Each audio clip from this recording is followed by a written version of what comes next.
Meus amigos, nas quartas de finais desta Copa do Mundo, tivemos algumas surpresas um tanto inacreditáveis. Como a classificação histórica de Marrocos em cima de Portugal, levando pela primeira vez na história uma seleção do continente africano a uma semifinal de Copa do Mundo, depois de deixar a poderosa Espanha pelas oitavas de finais.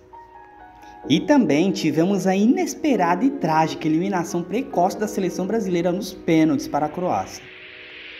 Vexames à parte, viemos aqui trazer os 5 maiores vexames de toda a história da Copa do Mundo. Mas antes de revelarmos esses vexames, quer ficar por dentro de todas as novidades e curiosidades sobre o mundo do futebol? Se inscreva no nosso canal e nos ajude a crescer cada vez mais. Ao final do vídeo, deixe aquele like bonito. Agora vamos lá conferir o que de mais vergonhoso aconteceu nas Copas do Mundo em 5 ocasiões. Em quinto lugar, o regime nazista é derrotado no futebol. No auge do regime nazista, Adolf Hitler queria mostrar através do esporte sua superioridade alemã sobre as outras nações. Além dos Jogos Olímpicos de 1934, que foi realizado em Berlim, a Copa do Mundo de 1938 na França era cobiçada pela política do ditador. Para conseguir competir de igual para igual, os alemães contaram com o reforço dos jogadores austríacos, que haviam enfrentado na disputa de terceiro lugar, uma Copa antes, vencida pela Alemanha por 3-2. Em outras palavras, era de fato uma seleção muito forte, que despontava como favorita para erguer a taça da Copa do Mundo. No entanto, esqueceram de combinar com a Suíça, né? Após o empate de 1-1 no primeiro jogo, os suíços aplicaram aquilo que fazem de melhor, um verdadeiro chocolate. Conseguiram enfiar um 4-2 na Alemanha.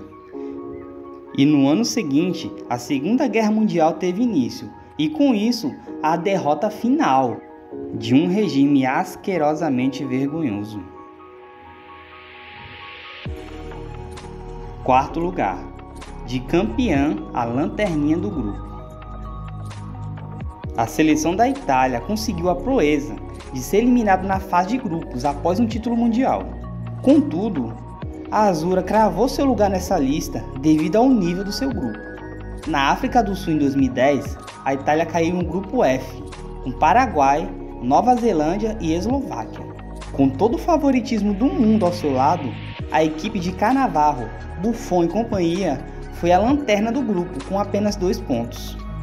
Na campanha, os italianos empataram contra o Paraguai 1-1 e Nova Zelândia também 1-1 e perderam de forma dramática para a Eslováquia de 3-2 em um duelo de vida ou morte. Além disso, as edições seguintes foram de ladeira abaixo. Em 2014, mais uma eliminação na fase inicial.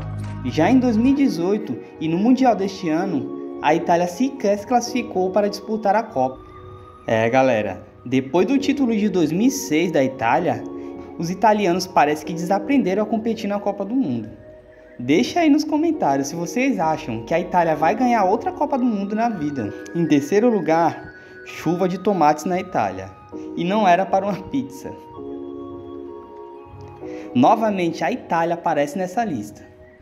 Com uma eliminação na fase de grupos, a situação, porém, ainda foi pior nessa ocasião.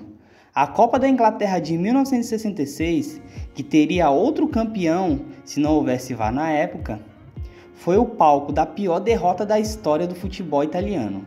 Ao contrário de 2010, a situação do país não era tão ruim. O time vinha de uma vitória para o Chile de 2-0 e uma derrota para a União Soviética. O último adversário do grupo da Itália, a Coreia do Norte, por outro lado, havia perdido para os soviéticos de 3-0 e empatado com os chilenos por 1-1. Dessa forma, a Itália só precisava de um empate para se classificar. Já a Coreia teria que vencer e secar o Chile na última rodada. O futebol norte-coreano na época era considerado amador e as apostas para os europeus eram de 1000-1. Dentro de campo, o favoritismo morreu. A Coreia do Norte venceu por 1-0 e se classificou com a vitória da União Soviética de 2-1 no dia seguinte. Na volta para casa, a seleção italiana foi recebida com tomates e frutas podres. Número 2.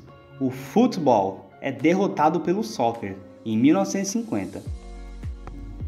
Se engana quem pensa que o grande vexame da Copa de 50 tenha sido o Maracanãs. Além da improvável vitória do Uruguai no Rio de Janeiro, o Estádio Independência recebeu uma das maiores zebras da história do esporte.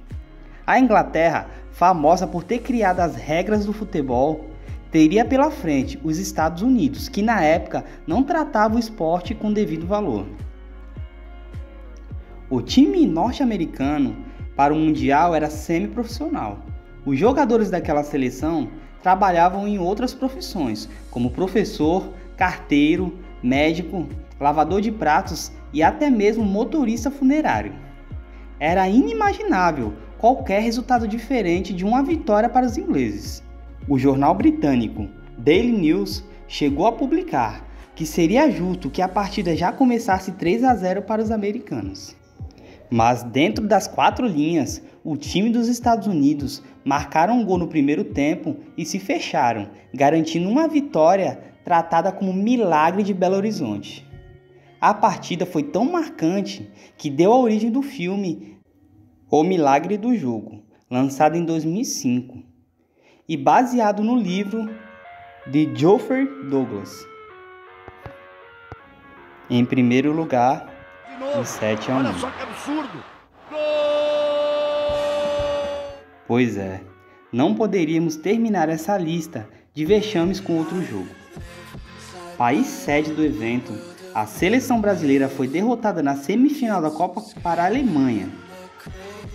O problema é que não foi uma mera eliminação.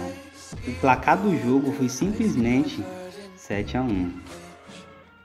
Esta foi a maior diferença de gols em uma semifinal de Copa do Mundo.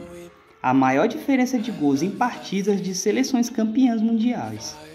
E também a maior derrota de um país sede. E a maior derrota da história da seleção brasileira em qualquer partida oficial. Além da goleada, Klose chegou ao seu 16º gol em Copas do Mundo e chegou a ultrapassar o Ronaldo Fenômeno como o maior artilheiro da história da competição. Foi sem sombra de dúvidas o evento mais traumático do esporte brasileiro pós a morte de Ayrton Senna. Mas e você? Manda aí nos comentários qual o pior vexame da história, na sua opinião. E se puder, compartilhe esse vídeo. Um forte abraço e até a próxima.